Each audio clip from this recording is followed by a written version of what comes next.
بسم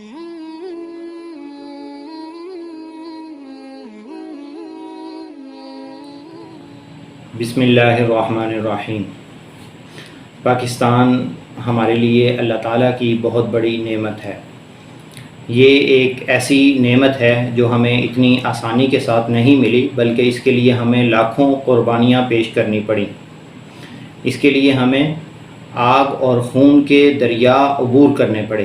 یہ ایک ایسی نعمت ہے جو اللہ تعالیٰ کی طرف سے ہمیں ملی، اس لیے ہمیں اس نعمت کی قدر کرنی چاہیے، کیونکہ ان ممالک کے اندر جہاں پر آزادی نہیں ہے، مسلمان آزاد نہیں ہیں، ان سے جا کر پوچھا جائے کہ آزادی کی نعمت کیا ہوتی ہے، آزادی کی قدر کیا ہوتی ہے، تو پھر جا کے ہمیں پتہ چلتا ہے کہ آزادی اللہ تعالیٰ کی طرف سے کتنی بڑی نعمت ہے۔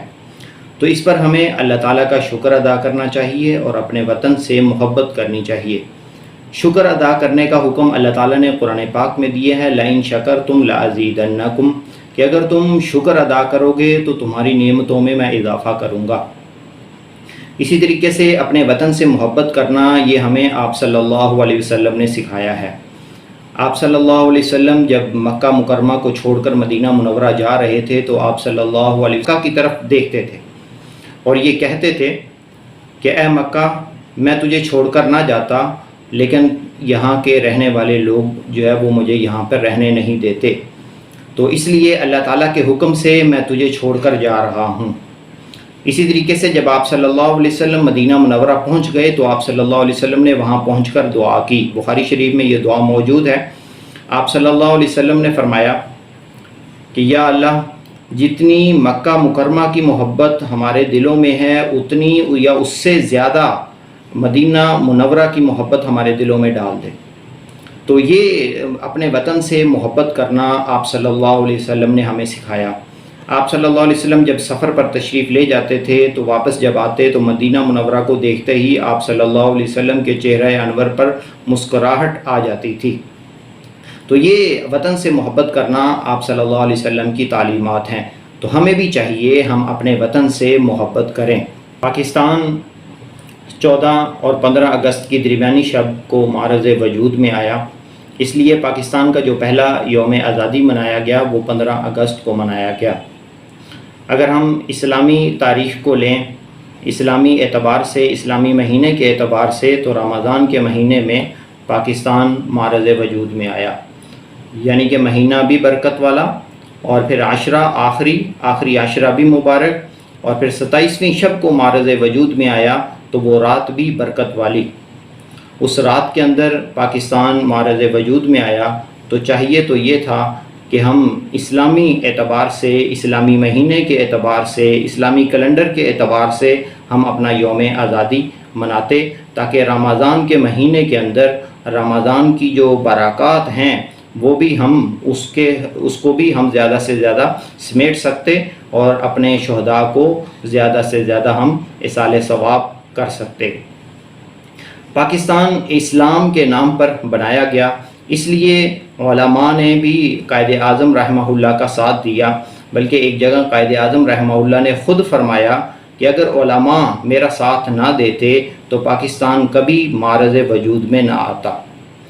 مولانا اشرف علی صاحب تھانوی رحمہ اللہ، جنہوں نے 1400 سے زائد کتابیں تحریر کیں، اور وہ بہشتی زیور مشہور کتاب جو اکثر گھروں کے اندر پڑھی جانے والی کتاب ہے، اور اس کتاب کے بھی وہ مصنف ہیں، انہوں نے اپنے 2 خاص شاگردوں علامہ شبیر احمد عثمانی اور علامہ ظفر احمد عثمانی کو حکم دیا کہ آپ قائد اعظم رحمہ اللہ کا ساتھ دیں اور ان کے ساتھ مل کے پاکستان کی تحریک کو کامیاب بنائیں۔ علامہ شبیر احمد عثمانی رحمہ اللہ نے خیبر پختونخوا کا دورہ کیا اور گھر گھر جا کر اس کی کمپین چلائی کہ پاکستان جو الگ وطن بننے جا رہا ہے اس کی حمایت کی جائے۔ اسی طریقے سے علامہ ظفر احمد عثمانی نے بنگلہ دیش کا دورہ کیا اور بنگلہ دیش میں پاکستان مسلم لیگ کی کمپین کا وہ حصہ بنے۔ جب پاکستان معرض وجود میں آ گیا تو اس کے بعد پھر قائد اعظم رحمہ اللہ نے ان شخصیات کو یہ اعزاز بخشا کہ کراچی کے اندر جو سب سے پہلا پرچم لہرایا گیا تو قائد اعظم رحمہ اللہ نے وہ پرچم